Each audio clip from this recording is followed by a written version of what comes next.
বন্ধুরা, এই বাড়ি ফিরলাম।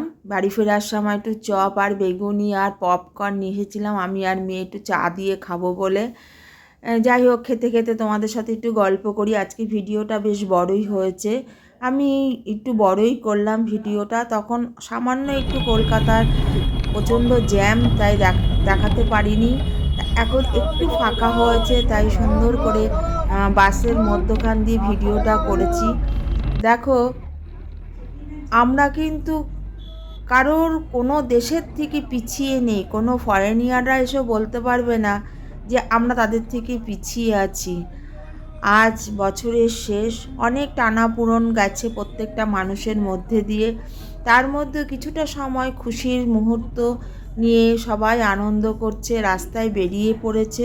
চতুর্দিকে আলোতে আলোকিত। দেখো, আমাদের কলকাতা সুন্দর নগরী, প্রেমের নগরী, ভালোবাসার নগরী, অনেক সুখ দুঃখ মাখানো নগরী লাইটের আলোতে আলোকিত হয়ে নিজের রূপ ধারণ করে সেজে উঠেছে।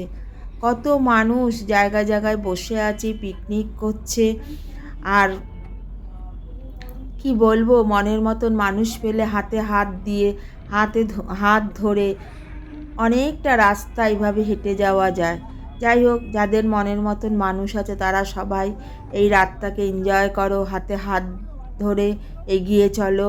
আমি তোমাদের দেখে ভীষণ খুশি, এবং আমি আরও খুশি হয়ে থাকতে চাই যে তোমরা সবাই সারা জীবন এভাবে হাতে হাত দিয়ে এগিয়ে যেও। মাঝপথে কেউ কাউকে ছেড়ে যেও না। এটা বড় দুঃখের আর কষ্টের। যাই হোক, অনেক ভারী ভারী কথা বলে ফেললাম। তাই কলকাতা শহরটাকে দেখাবার জন্য আবার তোমাদের একটা ভিডিও বানিয়ে পোস্ট করলাম যে দেখো আমার কলকাতা কত সুন্দর, কত অপূর্ব, কত মৃন্ময়, কত বিভিন্ন অনুষ্ঠানে বিভিন্ন রূপে সেজে ওঠে আমার কলকাতা। কখনো দুর্গা পূজা, কখনো কালী পূজা, কখনো ছট পুজো, কখনো ঈদ, কখনো পয়লা জানুয়ারি, কখনো 25শে ডিসেম্বর, কখনো বিদায় নেওয়ার শেষ বছরের শেষ দিনটা। কি বলবো, আর অনেক কিছু বলে ফেললাম। অনেক কিছু বলতে ইচ্ছে করছে কিন্তু পারছি না, গলাটা ভার হয়ে আসছে।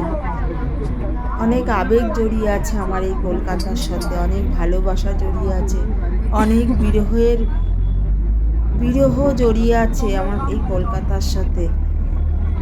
যাই হোক, সবাই ভালো থেকো, সুস্থ থেকো। আগামী 2025 সালটা সবার জীবনে খুব ভালো হয়ে আসুক। চলো আমরা সবাই এগিয়ে যাই নিজের নিজের মতন করে।